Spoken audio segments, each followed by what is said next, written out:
if you want a global education, if you want an education to prepare you for the challenges of the 21st century, climate change, health disparities, educational innovation, UMass Boston is for you. Speaking, you use the term, that's what academics do, attractive price point. For people like me, that means the tuition is low. So what is the tuition here at UMass Boston I'll Chancellor? get you the exact What's the number, rough number? Well, let me tell you, Jim, you're a graduate of Columbia University. It's not $90,000 a year like at Columbia. It's in the order of 14, 15,000. And with the financial aid, we're able to package. I think we're offering an extraordinary educational opportunity at a competitive price. Our students leave UMass Boston with much lower debt ratios than kids around the country. We're talking to Marcelo Suarez-Orozco, who's the Chancellor of UMass Boston. You mentioned climate change, and it appears, this is coincidental, virtually every guest on the show today is going to the Vatican. And we didn't know until late last night that this Vatican conference in part was organized by you. Could you tell us, I mean, the governor is going, the mayor is going, she's not with us today, the governor is, the former EPA administrator is going. Tell us a little bit about what this is about. Thank you. You got a whole brochure here if you want to hold it up. Thank you. Here it is. Go. There you go. Very There it nicely done. Made in Boston. Okay. Thank you. What's happening Look, this is the challenge of our times. Unchecked climate change is putting at risk all planetary systems, all living systems. We are bringing together the leading climate scientists, the leading social scientists, leading mayors and governors from around the world. Democracy is fragile. Democracy at the federal level is very, very challenged today. Where democracy lives, where democracy thrives today, is in cities. It's in cities and at the level of the different states. The idea here is to bring mayors and governors from the most vulnerable hotspots in the world, whether it's Amazonia, whether it's in Asia, whether it's in Africa, with mayors and governors that are putting in place best practices around what we call MAST, M-A-S-T, I call it MAST for mass, that is mitigation, adaptation, societal transformation, to get us in front of the most wicked shocks.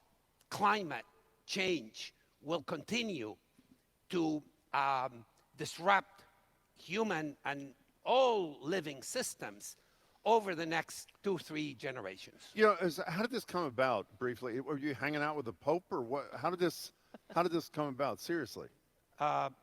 Particularly your involvement. How did that come about? I'm a member of the Pontifical Academy. What's that? It's the oldest academy in the world. Galileo was the founder. You know what happened to him? Yeah, he got in trouble. So I have to be very careful. I have to be very careful. And I serve in what is an entirely secular. This is not part of the hierarchy of the church. We report to Pope Francis, and my colleague in this endeavor is the great atmospheric scientist Ram Ramanathan at UC San Diego. He's at the Scripps Institute of Oceanography.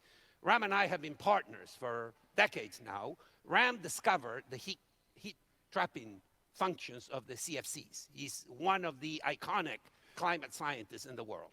You know, by the way, before we leave this topic, Bill McKibben, who I would argue is one of the most important environmentalists in America, if not the world, has said to us repeatedly, while we're often critical of the Pope, that what the Pope has written and said about the climate is about as important as anything said by anybody on the planet.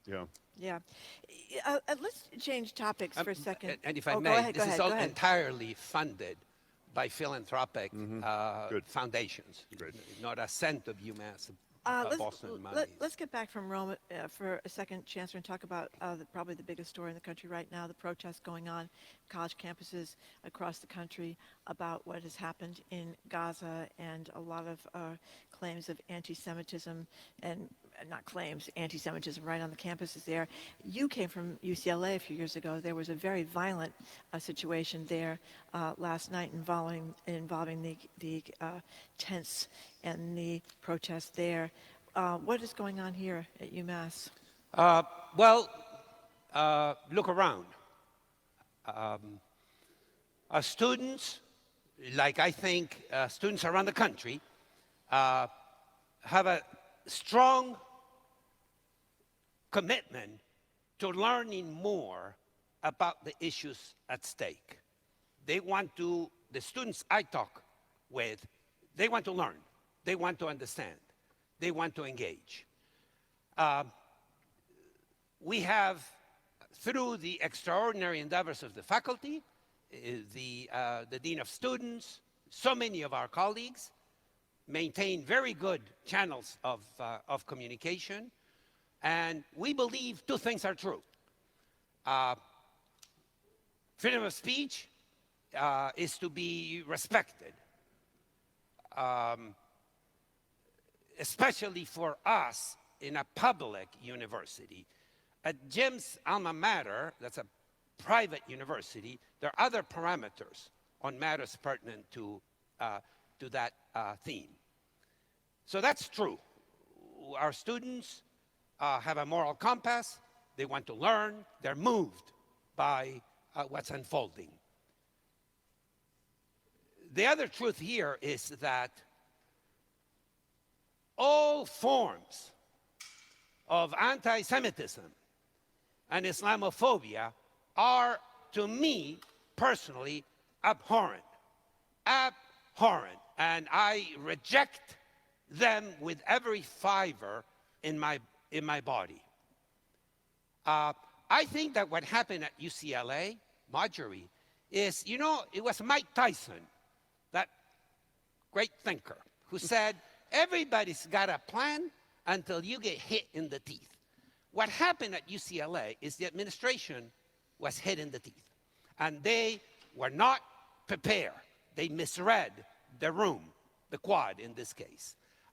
And we saw a just horrific set of dynamics that should have no place in our places of higher education. I'm sorry, go ahead, Marjorie. There are many people who believe that what's going on here, there was a lot of violence at UCLA last night and yesterday, but that what's going on here across the country is less about some violence that may occur and more about very wealthy donors and the Republican Party that is trying to turn this into a whole discussion about anti-Semitism, ignoring the Gaza part. What do you think of that? Yeah, I think each campus, Tolstoy begins Anna Karenina with that beautiful line, every family's happy the same way, but each family's unhappy the same in its own way. I think in each campus you have a distinct set of issues. I do think more broadly that the invasion of big money into higher education, especially when there is a quid pro quo, is extraordinarily threatening to academic freedom, to the autonomy that the faculty and the university should have on all matters pertinent to scholarly, academic, humanistic endeavors. So I think that that's a broader concern that needs to be very, very directly addressed. Chancellor Marcelo Suarez-Orozco, speaking of demonstrations, I saw a sign when I got to the campus this morning, a rally in about 9 minutes close by on the campus, and the sign says, "We're demanding a truly anti-racist and health-promoting university," and we are aware of the issues that have arisen in the Africana Studies Department, where there are claims by, I think, 3 faculty members about retaliation, in response to bringing attention to structural racism here, hostility towards the department, and a whole host of things. How do you respond to the claims? And I believe there are complaints filed with the Mass Commission against discrimination. How do you respond to those involved there? Thank you. We are completely and remain committed to the expansion and investment in our Africana Studies department under my leadership. First ever in the University of Massachusetts system special assistant for Black life. First ever. First ever standing commission for restorative justice in the University of Massachusetts system. Ombudsperson. We've just are in the midst of finishing a cluster hire for Africana Studies. That's an investment of over $1 million. We've recruited 4 professors. That's a gold standard in terms of recruiting and rebuilding of Africana Studies. New director for the Trotter Institute. So, talk is cheap. I walk the walk. Talk is cheap. I cannot comment, Jim, on personnel matters that are ongoing. We mentioned UCLA, Chancellor, a minute ago, and when we first met you, one of the things we talked about was, I think, at least from about 3,000 miles away, to me, the most important work you did there, partnering with public schools in Los Angeles. Yeah. Are you contemplating, are you in the midst of I know you've met with people like the mayor and Superintendent Skipper. Is a comparable kind of partnership in the works here with the Boston Public Schools? So we're beginning a journey. We're beginning to, in a more meaningful way, create a network of university-assisted K-12 schools. And we believe here in a neighborly ethic. We believe that we need to start here in our front yard, in our backyard.